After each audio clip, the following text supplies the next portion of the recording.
हम लोग इतने मैच्योर बनते हैं कि पाकिस्तान ने 1993 में बॉम्बे में बॉम्ब ब्लास्ट करे, कितने वो किलो आरडीएक्स लेकर आए, इतने लोगों को मार दिया, 26/11 करा। जज्बाती नहीं होना चाहिए। पार्लियामेंट पर अटैक कर दिया, जज्बाती कभी नहीं होना। अक्षरधाम मंदिर में अटैक कर दिया, कभी हम लोग जज्बाती नहीं होते। हजारों लोग कश्मीर में मार दिए, जज्बाती मत होना। अपने उरूज पर जा पहुंची है। भारत के अंदर मकबूजा वादी में एक दहशतगर्दी का हमला, और उस दहशतगर्दी के हमले में भारतीय नेवी के अफसर समेत जो टूरिस्ट हैं, सयाह हैं, टोटल तादाद अभी तक जो वहां पर हलाकतों की बताई जा रही है वो। आप सर काट के लाइए आसिम मुनीर का, आप अटैक करिए वहां पे। इनके पाकिस्तानी फौजी, जब तक पाकिस्तानी पंजाबी फौजों की लाशें उनके गांव में नहीं जाएंगी, वहां से चीखने, रोने और बिलखने की आवाजें नहीं आएंगी, कश्मीर में शांति नहीं होगी। बजाय इसके कि पाकिस्तान के एम्बेसडर फूलों का बुके लेके प्रेजेंट करते जीडी वैंस को कि आप साउथ एशिया में आए हैं, हमारे इलाके में आए हैं, तो हमारी तरफ से ये आपके लिए फूलों का गुलदस्ता है, आपने वहां आतंकवादी भेज दिए।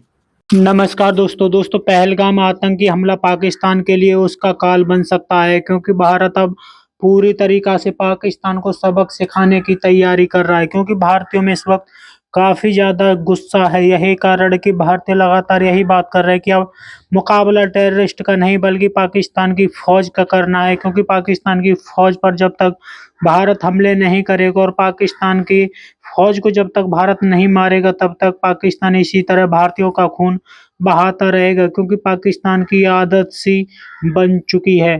पंजाब में आग लगाती, जज्बाती मत होना, कभी जज्बाती मत होना। हमारे जज्बात हम लोग लाश हैं क्या कि जज्बाती नहीं होना? Are we dead bodies? नहीं। देखिए ना, मैं आपको बताता हूं कि ये मारते रहेंगे आपको, पाकिस्तानी फौज मारती रहेगी।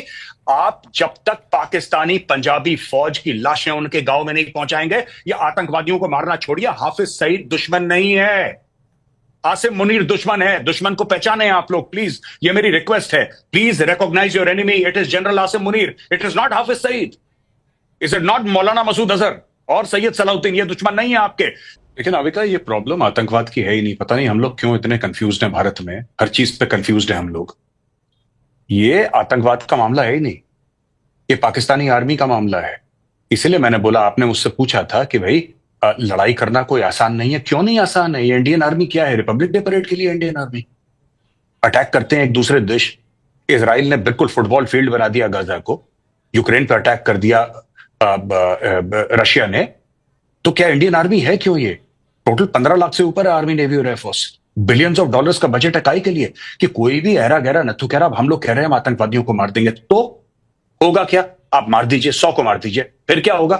पाकिस्तान और आ जाएंगे, 1000 और आ जाएंगे। मैं इसीलिए कह रहा हूं कि यह प्रॉब्लम पाकिस्तानी फौज की है। ये एक जिहाद के तहत काम करा जा रहा है। जब तक आप खुल के नाम नहीं लेंगे, आप आइडेंटिफाई नहीं करेंगे, ये कहते हैं मजहब नहीं होता, ये नहीं होता, वो नहीं होता। ये 5 लाख कश्मीरी पंडितों को निकाल दिया, ये क्यों निकाला इनको? हम लोग अपने आप से क्यों झूठ बोल रहे हैं? मुझे तो इसका डिप्रेशन है बड़ा।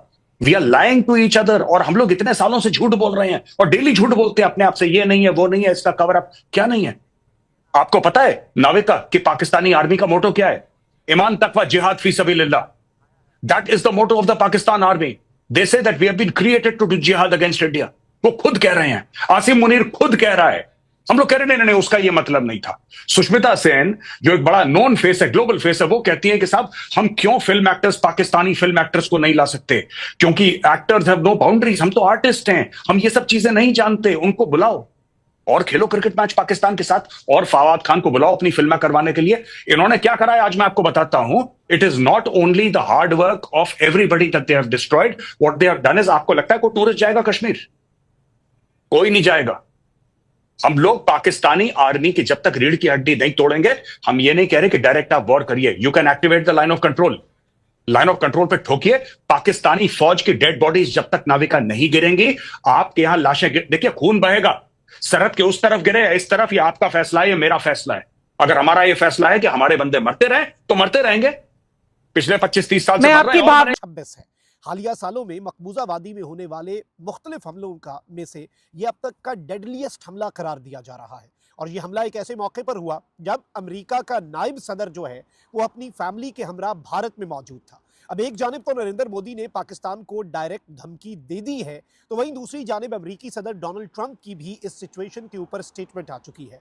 और जाहिर बात है कि पाकिस्तान और भारत के दरमियान तनाज़ा जब जब भी उठता है तो ये पूरी दुनिया के लिए बहुत अलार्मिंग होता है। और इस वक्त भारत की जानिब से पाकिस्तान के ऊपर, इससे पहले भी आपने देखा कि भारत के अंदर जो कुछ भी हो, पुलवामा भी हुआ, तो उसके बाद भी नरेंद्र मोदी जो है उसने पाकिस्तान को धमकी दी और उसके बाद फिर बालाकोट में एक स्ट्राइक की उन्होंने, जो कि फर्जिकल स्ट्राइक थी, सर्जिकल के बजाय। और उसके बाद फिर अभिनंदन वाला एपिसोड हुआ। मेरे पास कुछ लेटेस्ट डेवलपमेंट्स हैं जो मैं आपके सामने रख देता हूं नाज़रीन इकराम। इस वक्त अभी तक का जो डेथ टोल बताया जा रहा है, ये एरिया बेसिकली पहलगाम का है। यहाँ पर यह बताया गया है, भारतीय मीडिया रिपोर्ट कर रहा है कि एक बहुत बड़ा टेरर अटैक हुआ और इसमें बताया गया है कि नेवी ऑफिसर जो है वो भी शामिल है। 26 उन अफराद में जो जान की बाजी हारे हैं। अब नरेंद्र मोदी ने कल भारत के नायब सदर से मुलाकात की और नरेंद्र मोदी इस सारे सिनेरियो में जब ये वाकया पेश आया, Narendra Modi was in Saudi Arabia at that time. Narendra Modi ने फौरी तौर पर कॉल की अमित शाह को, जो कि यूनियन होम मिनिस्टर है, कि फौरी तौर पर तुम मकबूजा वादी पहुंचो और वहां पर जाकर फिर मीटिंग्स करो और ये सब कुछ करो। एक आला सतह का इजलास जो है वो भी वहां पर बुला लिया गया और जो जम्मू और कश्मीर सीएम वहां पर मकबूजा वादी के अंदर उमर अब्दुल्ला है, उसने basically briefing the union minister जो है अमित शाह को।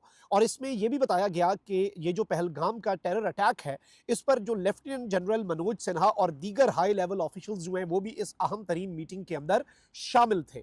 अब ये सब कुछ जो भी हो रहा है और जिस तरफ को भी जा रहा है वो आप मुझसे बेहतर समझते हैं। हो सकता है हलवा बना के वो भेजते हैं कि भाई आपके मेहमान आए हैं तो उनके लिए ये हलवा भेज रहे हो, या कोई घर के बने हुए बिस्किट जो होते हैं जिसको आप कुकीज कहते हैं, ये चीज, या गुड़ भेज रहे हैं, गुड़। लेकिन अफसोस से कहना पड़ता है कि हिंदुस्तान में एक मेहमान आए हैं, जेडी वैंस और उनकी बेगम उषा वैंस बच्चों को लेके आए हैं वहां, और बड़े खुशगवार माहौल में वो आए हैं। और उनके बच्चे जो है वो, उनका जो बेटा है छोटे वाला, वो तो बहुत ही मानूस है मोदी जी से। तो 26-27 लोगों का नाहक खून बहा, जिसमें 6 के बारे में तो ऑलरेडी ये कहा जा रहा है कि ये पाकिस्तान से, ठीक है ना। तो ऐसे हमसाये की किसे जरूरत हो सकती है, ऐसा जालिम। लेकिन डॉक्टर साहब, सॉरी आपकी बात काट रही हूँ, लेकिन डॉक्टर साहब अभी तो इन्वेस्टिगेशन चल रही होगी ना, इतनी जल्दी हम कैसे फैसला करें कि पाकिस्तान से कोई गया है? मतलब मैं मानती हूँ कि हो सकता है, बिल्कुल पहले भी होता रहा है, लेकिन अभी इन्वेस्टिगेशन चल रही है। हिंदुस्तान की गवर्नमेंट ने अभी कुछ नहीं कहा है, मीडिया की तरफ से जरूर बात की जा रही है, लेकिन अभी तक क्या किसी ग्रुप ने जिम्मेदारी ली है आपके ख्याल से? आप तो बहुत ज्यादा न्यूज पे नजर रखते हैं, क्या कोई ग्रुप आया सामने? लगता ये है कि शायद ये लश्कर तैयबा ने किया है, लेकिन आपकी बात सही है कि अभी तक इसकी इन्वेस्टिगेशन उस तरह से नहीं हुई कि उनके डीएनए किए जाएं, या वो उस हवाले से जो है असला जो उन्होंने इस्तेमाल किया है उसका फोरेंसिक हो। ये आपकी बात सही है, और ये भी बात सही है कि इंडियन मीडिया पे ये आ रहा है कि 6 जो है उनका ताल्लुक पाकिस्तान से बताया जा रहा है, और वो इनिशियल रिपोर्ट है।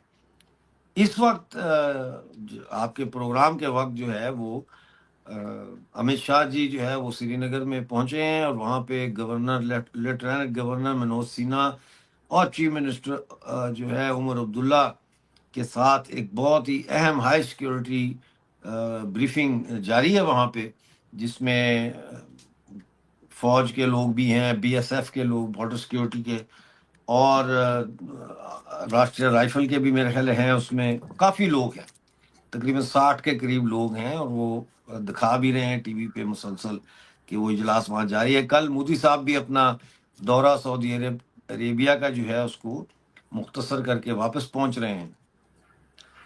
तो ये जो हमला हुआ है, ये पिछले 20 साल में कहा जा रहा है कि सबसे बड़ा हमला है। इतना बड़ा हमला पिछले 20 साल में नहीं हुआ। अच्छा, ठीक हो गई बात। अब बात आ जाती है कि ये हमला जो है हम वेट कर लेते हैं, चलो फोरेंसिक का आए या इंडिया की गवर्नमेंट का स्टेटमेंट आए। तो दोस्तों अब समय आ चुका है कि पाकिस्तान को सबक सिखाया जाए। पाकिस्तान अपनी हरकतों से कभी भी बाज नहीं आएगा। पाकिस्तान हमेशा से भारतीयों के मासूम होने का फायदा उठाता है और मासूम भारतीयों का खून बहाता है। लेकिन जिस तरह से भारत बार बार पाकिस्तान को इग्नोर कर देता था, लेकिन अब वो नहीं होने वाला, क्योंकि भारत अब पाकिस्तान को सबक सिखाने की तैयारी कर रहा है। भारत ऐसा सबक सिखाएगा कि पाकिस्तान को जन्मों जन्मों तक याद रहेगा। क्योंकि 2019 में जब भारत ने पुलवामा अटैक के बाद हमला किया था, तब पाकिस्तान काफी ज्यादा गिड़गिड़ाने लगा था। उसके बाद से ही पाकिस्तान को भारत फिर से सबक सिखाएगा, क्योंकि पाकिस्तान अपनी हरकतों से कभी बाज नहीं आएगा जब तक भारत पाकिस्तान पर हमले नहीं करेगा। यही कारण है कि भारत में तैयारियां जोरों शोरों पर और पाकिस्तान पर हमला करने की शुरू होने की तैयारी है, क्योंकि भारत अब किसी भी कीमत पर किसी की सुनने को तैयार नहीं है। अब पाकिस्तान के आतंकियों का नहीं, बल्कि पाकिस्तान की फौज अब टेररिस्ट बन चुकी है और पाकिस्तान की फौज का मुकाबला किया जाएगा। पाकिस्तान की फौज मासूम भारतीयों का खून बहा रही है। आपकी क्या राय कमेंट में जरूर शेयर करें। यदि आप अपने चैनल को सब्सक्राइब करें, वीडियो पसंद आए तो लाइक करें, कमेंट करें और शेयर करें।